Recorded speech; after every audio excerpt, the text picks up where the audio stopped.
just released raunchy, and I mean raunchy, new photos of Casey Anthony, which showed the alleged murderer's very wild side, and I mean very.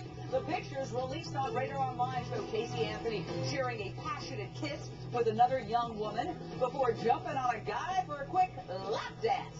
The images are from 2006 when little Kaylee was just 14 months old. Can these revealing photos be used against her in the murder trial? And could these photos, exclusive to entertainment outlet Radar Online, come up in tomorrow's court hearing? Casey will be back in court tomorrow to hear her attorneys argue about any book or movie deals they may or may not have made. Could any deals influence the case or be a conflict of interest for her defense attorneys?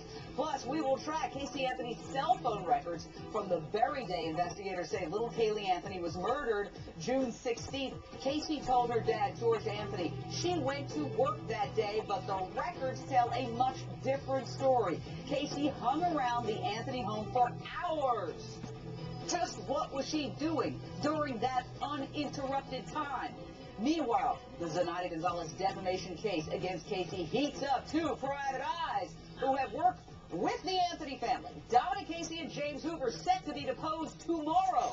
What will their testimony reveal? So many issues, but first, my fantastic panel. Mark DJ, former attorney for George and Cindy Anthony. Drew Finland, an Atlanta criminal defense attorney. Steve Cardian, former criminal investigator. And Rebecca Rose Woodland, criminal defense attorney. Plus, and do we need one tonight? Terry Lyle, psychologist. Terry, we have to start with you. Let's get a psychological analysis of these shocking new photos showing Casey first making out with a young woman and then giving a young man a lap dance at the very same party. Would you agree that this is kind of indiscriminate hypersexuality that has a somewhat manic quality to it? Well, I think you're probably pretty close to that, because what happens is, I mean, you're seeing something in her life that obviously wasn't manifested to possibly even her parents and others around her unless they knew that side of her. I guess the question comes up is, you know, what kind of a parent was she? And the responsibility thing that we've talked about on other shows really comes up here. Not being around, you know, her daughter and out partying, acting like, you know, a 22, 23-year-old girl, but yet the responsibility issue, I think, is really something that's really going to have to be looked at. I guess I was looking more at underneath all this manic behavior, what is going on from a psychological standpoint? Is there anger? Is there acting out because of discomfort? Let me say that this was 2006. Sure. About a year later, Casey told a friend she thought she was having a nervous breakdown. Do you see in these photos a person who is headed perhaps toward a nervous breakdown? Well, I don't know about a nervous breakdown, but obviously she's running away from her responsibilities in her life. So many times people that feel, you know, that kind of pressure under stress run away to try to hide and sometimes, you know, take on another lifestyle that hardly anybody else knows about. And that's kind of what it looks like, that she's kind of living this duality of life, because she's running from possibly, you know, her mom's situation and her own daughter's situation. And, you know, now we're seeing that side of her exposed even more so. Double life, toxic secrets, always at the center of very sad, tragic situations. Let's take another look at the racy photos of Casey released today on Radar Online. Specifically, these pictures show a very wild side of Casey. In this one, she is kissing another young woman. Nothing wrong with that, but this is a wild party situation where moments later she appears to be giving a man a lap dance. So at this point, her little daughter is 14 months old.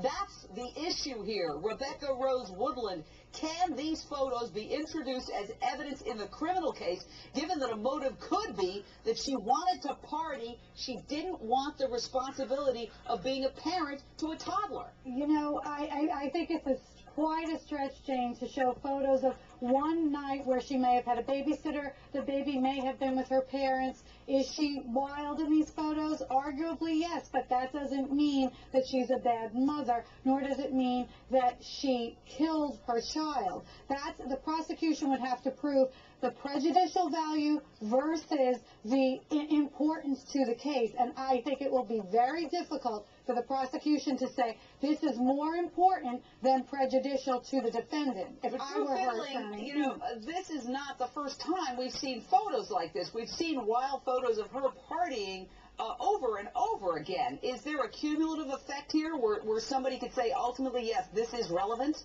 Well, no, there really really isn't, because another characteristic you have to look at is whether or not it indicates a bent of mind. That is a disposition to harbor away and kill your child. And clearly going out partying has nothing to do with harboring away and killing your child. Now, the flip side is, first of all, it's completely irrelevant. It won't be admitted. But let's say it is admitted, and let's say that the defense says, sure, admit it. The reason why they may admit it is, hey, look, when her child was alive, she certainly went out and partied.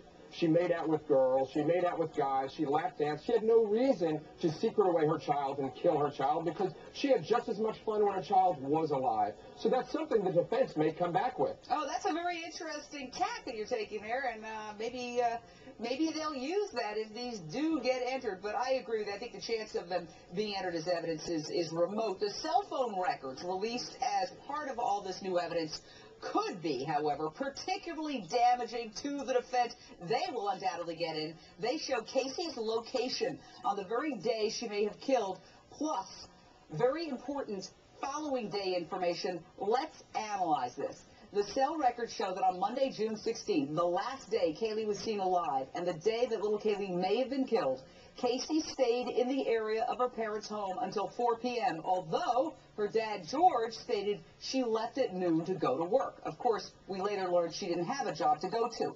Later that same day, Casey was spotted at a Blockbuster video, and records show she spent the night at her boyfriend, Anthony Lazzaro's apartment. No Kaylee anywhere. Tuesday afternoon, the 17th, things start to get really fishy. Casey returned to her parents' home at about 2 p.m., At 2:45, Casey drove around the area of the Orlando International Airport. At about 4:30 p.m., Casey drove around the remote area surrounding the University of Central Florida before finally returning to her boyfriend's apartment for the night. Wow. I'd like to get the analysis of Steve Cardian. You're a criminal investigator. Does it look like, can the prosecution argue, hey, she killed a child and she was looking for a place to dump the body? That's something that they, I'm sure, are seriously looking at. I mean, they did a historical recovery of her phone records, and it's kind of like using your credit card, Jane. Every time you use it, you're going to receive information that's going to show the number dialed, you're going to see the date and time, and you're going to show the tower and the sector that that tower is hit on. So you can follow her around all day as long as she keeps using that cell phone. Yeah, but I guess what I'm saying, and maybe I'll go back to Rebecca Rose Woodland on this, it does seem very odd the day after the little Kaylee was last seen that suddenly Casey Anthony's driving around these remote areas. For what reason? I don't know. I mean, we will find out if of course, these records will be admitted, and there may be a possibility that there is a reason. I don't know that they'll put her on the stand, so we may never hear the reason, but again, that's all circumstantial. Well, she drove around. Maybe she was just taking a ride. Maybe these are places she goes regularly. Maybe she stopped by to get a coffee somewhere. I mean, there are always reasonable excuses for behavior. True. Jane, I don't want to grade anybody's paper, but this has been a theme of mine consistently when you and I talk about this case, and that is, I would agree with the last statement. But this is not a defense team that has remained silent and is waiting to give us their extensive theory at trial. They've been talking to the media constantly, and they've married themselves to the absolutely ridiculous statements that their client has made. These statements are stupid. That's what they are. They're stupid. You're talking about Danny took the baby? Exactly. And looking for a job at the Universal her job at Universal Studios. These statements are ridiculous, and the defense has married themselves to their statements.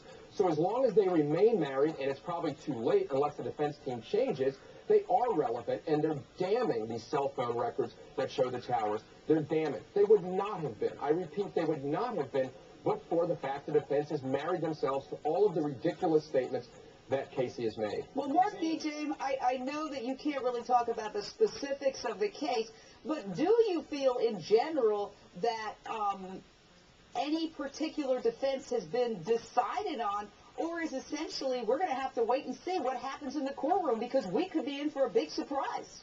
Yeah, I mean, I think that your last panelist hit it on the head. They have made these statements repeatedly. The defense team, of which I was never part of, but they made these statements repeatedly, and they're somewhat stuck with them. It wouldn't surprise me if they switch it out at the last second, attempting to catch the prosecution off guard. But some of these statements that they've been making are very damning. All right. Well, more analysis.